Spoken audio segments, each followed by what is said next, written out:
Hello, very good morning to all. Welcome to today's Daily Dose of Market Insights by OANDA. So I hope that you guys have a great weekend and get refreshed for a brand new busy week ahead, I would say. So welcome, good morning. Today will be Monday, 30th of October. So welcome to today's session with me, Kelvin Wong, the Senior Market Analyst of OANDA Asia Pacific. So before we start our key Daily Dose of Market Insights, let's take a look at the disclaimer slides first. All right, leverage trading carries a high degree of risk and may not be suitable for everyone. Losses can exceed deposits. This presentation is not an offer or solicitation to buy or sell, nor financial advice or recommendation for any investment product. And as well as any forecast, prediction, or projection in this presentation is not necessarily indicative of the future or likely performance of the product. This advertisement has not been reviewed by the Monetary Authority of Singapore.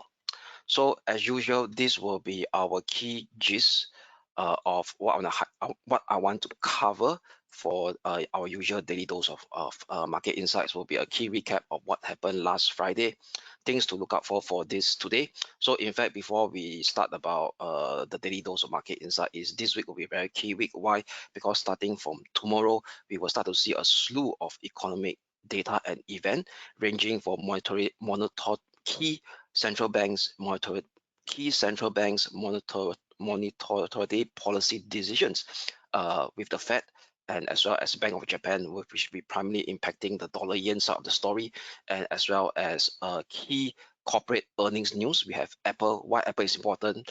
Because it is the top component stock of the Nasdaq 100 and as well as the S&P 500, and which could actually increase the volatility on the global stock indices. And also over in Asia, we have China key economic data, manufacturing PMI up for October, and as well as the services PMI. And also towards the end of the week, what we have over here is the key US job data, the non-farm payroll. So it's going to be a very exciting and volatile week ahead. So we are taking things one step at a time. So do join me on my daily market dose for every day to look out for how does it impact the various asset classes, especially on the short-term technical outlook, which I will always share towards the end of the towards the bulk of this session. All right, so with that, without further ado, let's recap of what happened last Friday and the key events. So over here last Friday, what we could see over here is, let's start with the economic data first. So over here on last Friday, what we have is we have the US core PCE index. All right, so what is this US core PCE index? It's actually an inflationary gauge where most Federal Reserve actually tend to focus on this particular PCE data to get a gauge on how the inflationary pressure is in US. All right, so if you could look at the core PCE data over here, the core one is excluding food and energy. So I could see over excluding food and energy, the situation over here is it rose 0.3% within market consensus of 0.3% as well for month on month. But however, the one that is including energy and food, which is this one, the PCE price index month on month, it actually surpassed market expectation of 0.3%. So if you look at over here, if you click on the trend of this PCE price index, the index month on month that is including food and energy prices, it's actually rose to it indicates to us that over here the inflationary that is including we call it food and energy is still rather sticky on the upside, which i.e. Potentially it could translate to a much more very similar stance of having interest rate at a higher level for a longer period. So that's the what we call it intention of the Fed at this point in time. So how does it translate to the pricing of the US we call it interest rate futures? That means if you look at the US interest rate futures as indicated by the CME Fed Watch 2 over here. So over here, the CME Fed Watch 2, if I were to go to the current one, the current pricing. So now do let me hide myself so that you could actually focus more on the screen instead.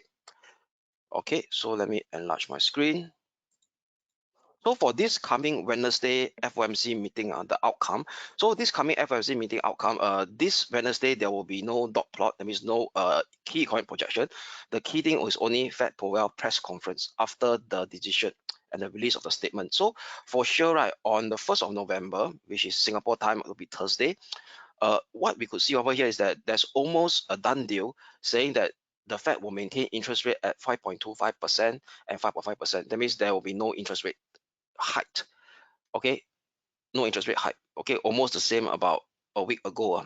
Okay, so what we could see over here is that the next interest rate hike will come in the December meeting. All right, so December meeting, the market is pricing in around 24% chance of at least a potential final hike before the Fed starts to maintain this level of interest rate at 5.75% to 6%. Sorry, at 5.5% to 5.75% for a period of time before they decide to actually cut interest rates again. Okay, that means they start to be a more dovish side of the story. So when will this ignite the first cut in the Fed fund rate? So based on the accumulated probability over here, so market are still quite quite dovish, not say quite dovish in terms of the Fed expectation, despite that Powell didn't actually give any clear hints that he will start to cut rates pretty soon in the first half of the year. So if you look at over here, is that market is just pricing in early June. So in early June, right, 12th of June FOMC meeting next year, the market is expecting at least a 60% chance of the first rate cut to come into the place.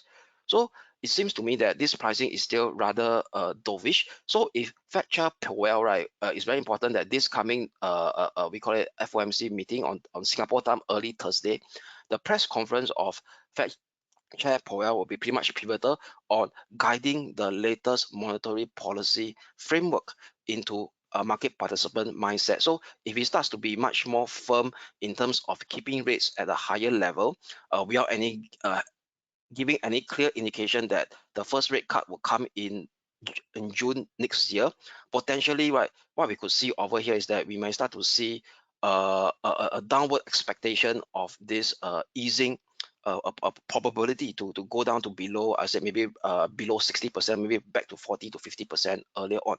So that's why this will be much of a pivotal week on Fed Chair on this Federal Reserve Fed Chair ex-post FOMC, we call it decision press conference. And on top of that, do not forget oil prices remains elevated as well, which could actually drive we call it future inflationary expectation on the upside rather on the downside in the US as well as globally.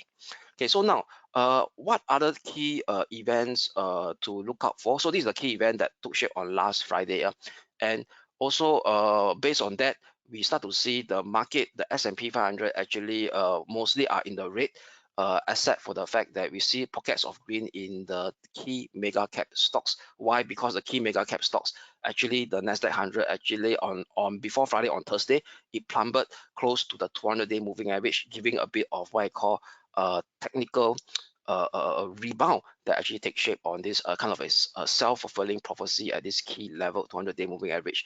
And do not forget, those who follow us in our Friday daily dose of market insight, we do highlight over here is that there is a potential chance of a counter trend rebound. So this counter trend rebound on Friday actually kind of be in a potential, is still in progress for the Nasdaq 100, and potentially it could start to spread up towards the rest of the major global stock indices as well.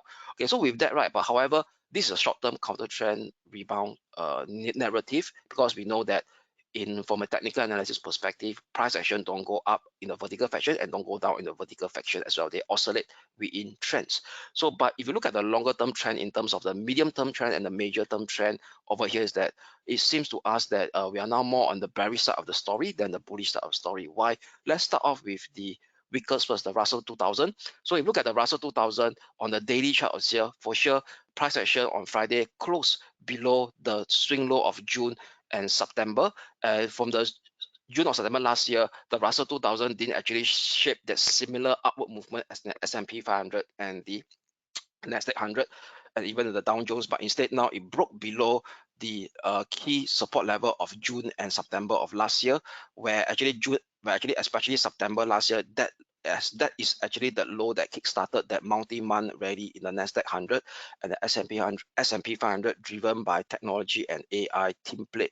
So all in all, what it means that the US benchmark stock indices, the weakest one is getting weaker. So in order to see a better clear signs of a more healthy rally in the benchmark US stock indices, the Russell 2000 shouldn't be exhibiting such bearish element instead. So i.e., all in all, looking Russell 2000 as the we call it as a leading indicator, indicate to us that the major multi-month up move from last October low is more likely like a bear market rally rather than the start of a new impulsive bullish up move that could see the S&P 500 or the Nasdaq 100 and even the Dow Jones Industrial average to scale fresh new all-time high.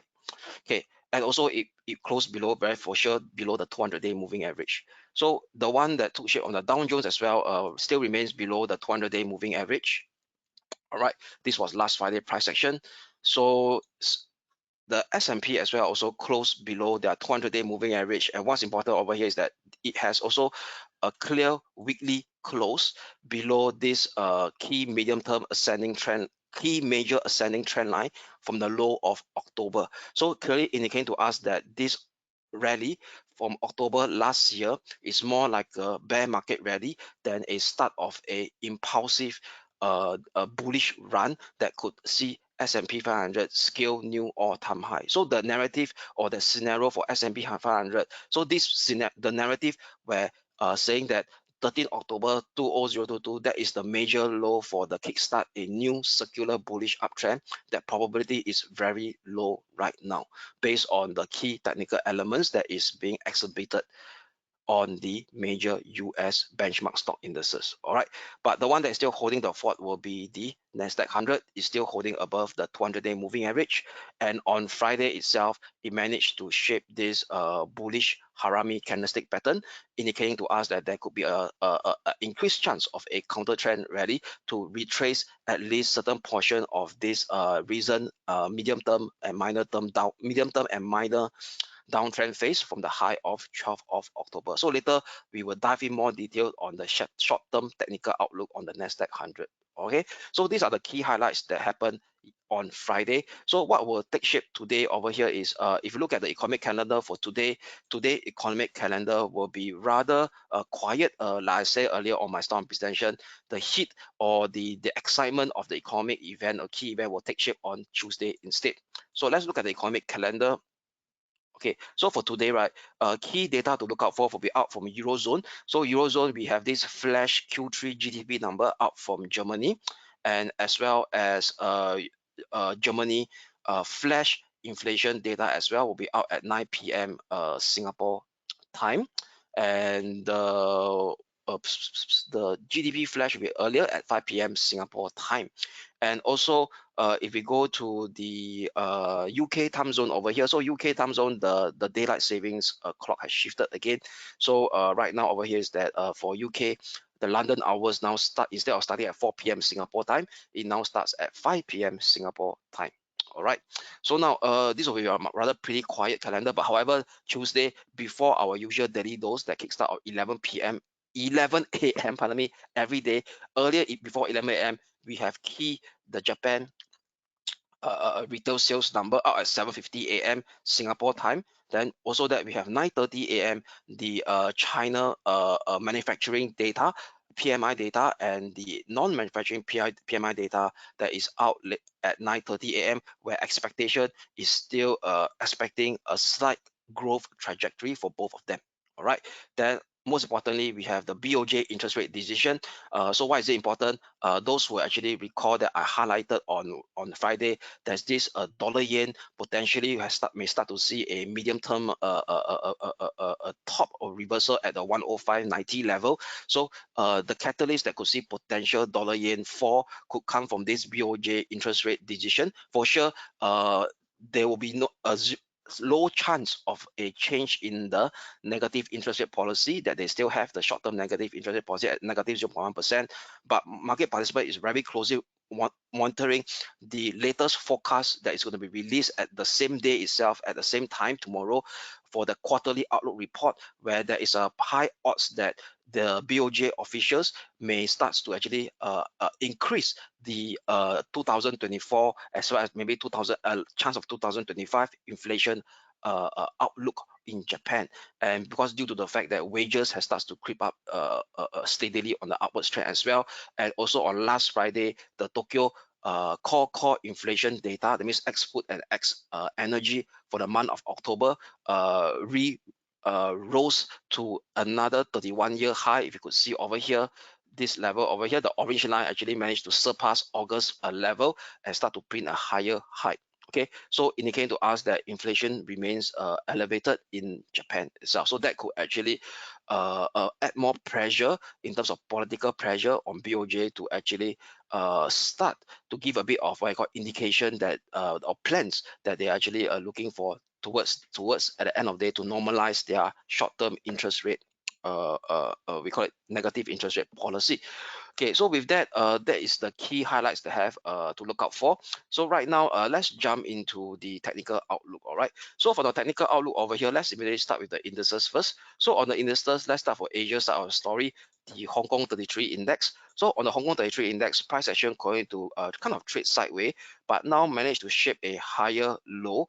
I will see that the higher low managed to actually allow the price action since the low of 24th of October to see minor higher high given today's price action. And right now on last Friday, it managed to hit close to our resistance level at 17,600. So with that, right, I'll be having a tighter short-term pivotal support level for today at 16,980. So 16,980 will be my key short-term pivotal support level. Looking for a further potential bounce towards 17,600, a break above 17,600. Thereafter, potentially could see a push up to test 17,890, which is the 50-day MA on the Hong Kong 33 index. But however, if we start to see an hourly close below 16,980, potentially potentially we could see a further push down to test the next support level at 16,800, followed by 16,550. So that's for the Hong Kong 33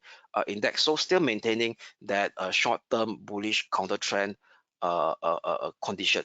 Okay, as long as 16,980 short-term pivotal support holds. Okay, now moving on to the German 30 index. So over at the German 30 index over here, price action actually kind of play around our support zone over here, and also at the lower boundary of this descending channel since the high of 31st of July. And one thing, another positive elements that took shape on last Friday was, even though price action play around at the support level, shape lower low, but the RSI managed to continue to shape higher high. You can see over here at the oversold region. So indicate to us that this is a sign of a bullish divergence. That means that downside momentum have started to ease off. So giving us a bit of a prudence or to maintain that short-term bullish bias condition that we have on Friday. So a key support level to watch for today will be at 14,520. Looking for at least a potential counter trend rebound to retest the last Wednesday and Thursday's minor swing high area at 14,910. But however, if we start to see an hourly close below 14,520, then this we call it a continuation of this downtrend should resume to expose the next short-term support level in first step at 14,360. Okay. US stock indices, Nasdaq 100. So Nasdaq 100 managed to actually held above this 13,960 key short-term pivotal support level that we highlighted on Friday. So still no change using, I don't want to use it so tight as well, because it seems to be just trading in a sideways configuration, refusing the break above last Thursday high. So I'll be still using 13,960 as my key short-term pivotal support level. Still looking for that counter trend rebound to take shape towards 14,450. A break above 14,450 potentially could take us higher towards 14,590, which is also this congestion area over here, and as well as the 38.2% Fibo retracement of the last push down from 12th of October all the way to last Thursday low. But however, if we start to see hourly close below 13,960, then potentially this counter trend rebound scenario will be invalidated to see a further push down to test the next support level in first step at 13,640. So that's for the US Nasdaq 100.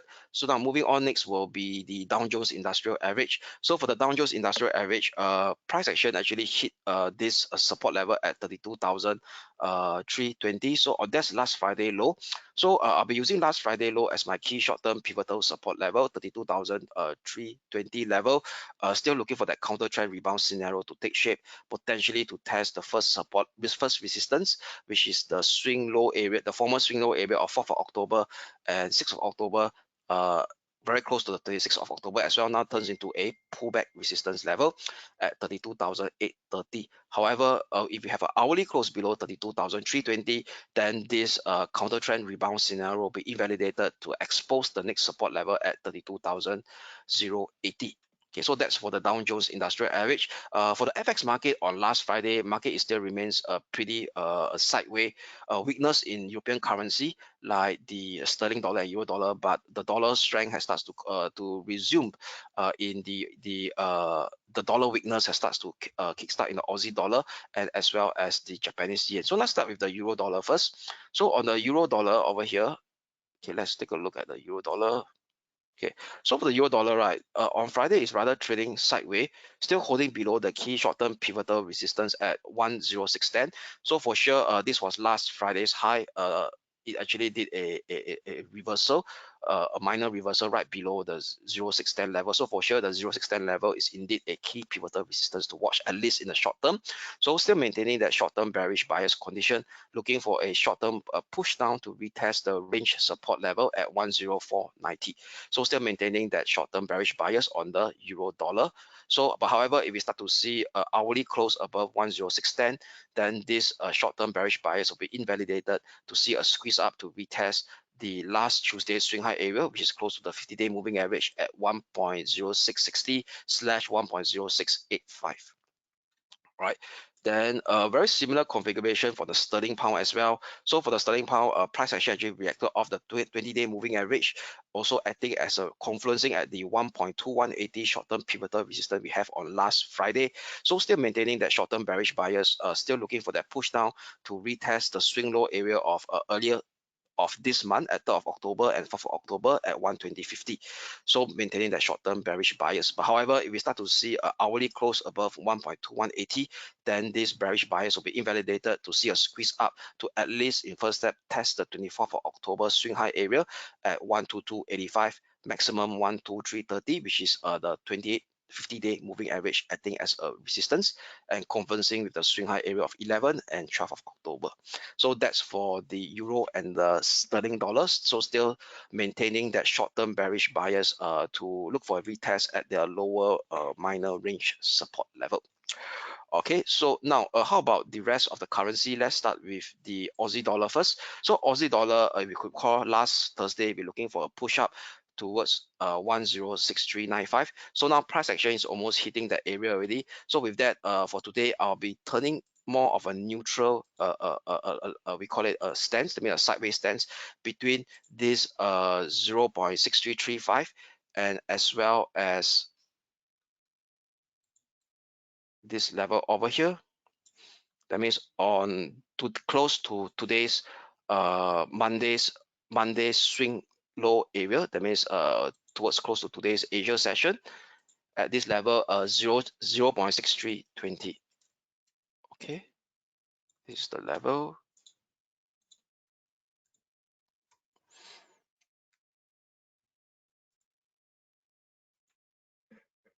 Okay, so neutral between 0.6320 and 0.6395 on the Aussie dollar for today. So it's more of a sideways range configuration on the Aussie dollar. So what's interesting now, I share with you will be on the dollar yen. So on the dollar yen, if you could still recall, on last Friday, we have this bearish bias below 150.90, looking for a push down to retest the 20-day moving average, very close to the 140.40 level, 149.40 level, which indeed it hit on last Friday before shaping a bounce in today's Asia session as well. So this is the hourly chart. So before we jump into the hourly chart again, let's take a look at the daily chart. Okay, so if you look at the daily time frame over here, on last Friday, price action actually ended with a bearish reversal candlestick. So what you call this is a evening star candlestick right at the 150.30 resistance level. Okay, so if we were to go to the weekly time frame, okay, one week time frame. So if you look at the weekly time frame over here, last Friday it ended with a weekly shooting star below 150.30, and this very similar to a kind of a long-legged candle that was formed on October last year as well. Okay, so if you look at the price action, right, is on the bullish side of the story, seems to be getting exhausted at this point in time. So for sure, the catalyst will come on this week instead, because given the fact that this week is a rather pivotal week in terms of central banks meeting, so that could actually be the driver of the next movement on dollar yen. So from a technical analysis perspective, in the short term, it seems to us that the dollar yen has now started to exhibit a much more bearish element than bullish element. So with that, right, I'll be using 140.20, a tighten key short-term pivotal resistance for today, which was last Thursday's swing low, turns into a pullback resistance on Friday, where price action refused to break above it during the European session and tumbled.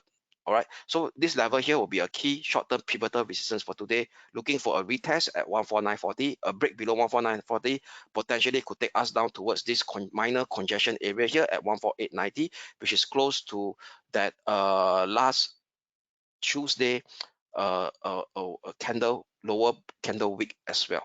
Okay, so that is the short-term technical outlook from the dollar yen, still maintaining that short-term bearish bias. But however, if we start to see an hourly close above 150.20, then price action could continue to potentially see an up move towards the next resistance, the upper limit of that major resistance at 150.90 level. So that's for the dollar yen. So moving on will be the FX story, will be gold. So for gold prices, right, what you could see on Friday, gold we turned bullish on Thursday itself, and price action indeed going to inch higher and test the first resistance at 2006 before trading sideways.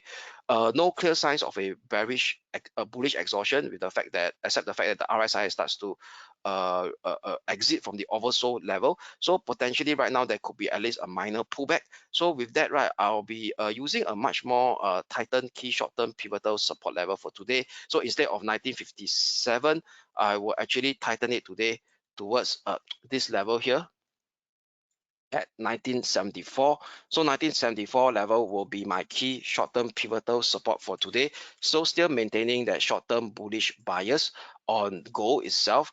Looking for another